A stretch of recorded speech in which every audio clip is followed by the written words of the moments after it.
এবার আপনাদেরকে যেখানে নিয়ে যাব পাকাপোক্ত ব্রিজ সেখানে স্বপ্ন, এমন স্বপ্ন যা শুধু দেখেই যেতে হয়, পূরণ আর হয় না। ঘাটালের গড়খাই এলাকার ঘটনা। ঘাটাল ব্লকের অজবনগর এক গ্রাম পঞ্চায়েতের পান্নার গড়খাই এলাকায় এমনই হাল সেতুর।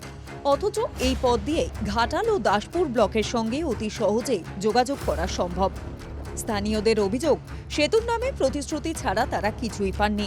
তাদের কথাকে কোনো গুরুত্বই দেয়নি তৎকালীন তৃণমূল সরকার। ফল ভুগতে হচ্ছে হাতে নাতে। আষাঢ় মাস থেকে এটা একবারে প্রায় ভাদ্র মাস আশ্বিন মাস পর্যন্ত জল থাকে। তো কী দুর্ভিক্ষের দিনে ছোট নৌকায় করে যাতায়াত পারাপার হয়, তা আবার সময়ে পাওয়া যায় না। যদি গ্রামের কারো রকম কোনো কিছু অসুবিধা হয়, গ্রামেই মারা যাবে, বেরোতে পারবে না। এখানে রুগীকে আনতে হলে আমার দিকে খাটিয়াই করে এখানে আনতে হচ্ছে, খাটিয়াই করে এনে এখানে অ্যাম্বুলেন্স আসলে এখান থেকে পাঠাতে হচ্ছে। কালভার্টের ওপর বাঁশের পাটাতন ফেলেই এখন চলে ঝুঁকি নিয়ে যাতায়াত। আর উপায় বাকি? এলাকার মানুষজন বলছে তৃণমূল জামানায় এইখানে কালভার্টের উপরে ঢালাই করে রাস্তা করে দেওয়া হয়েছিল, কিন্তু গ্রামের মানুষের দাবি ছিল স্থায়ী সমাধান, অর্থাৎ এখানে একটি পাকাপোক্ত সেতুর প্রয়োজন ছিল। করে দেবো, কিন্তু আজকাল লজ্জাজনক কথা, কোনো মতেই করছে নি।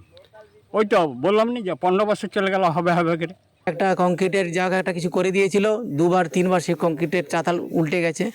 মাঠে লেভেলে করলে তো এই এলাকা তো 1 হাঁটু জল বাড়লেই সেখানে পারাপার বন্ধ হয়ে যায়। এবার নতুন সরকারের আমলে বাসিন্দাদের দাবি একটাই, স্থায়ী সমাধান চাই। আশ্বাসও মিলেছে বিধায়কের তরফে। আমরা দুরকম প্রস্তুতি নিয়েছি, একটা কংক্রিটের ব্রিজ, একটা হচ্ছে লোহার ব্রিজ।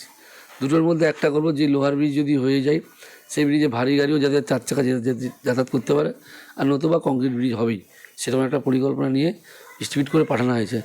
এখন দেখার কবে নতুন সরকারের আমলে এই এলাকার মানুষের এই সমস্যা থেকে মুক্তি পায়। পশ্চিম মেদিনীপুরে ঘাটাল থেকে অসীম বেরা, TV9 বাংলা।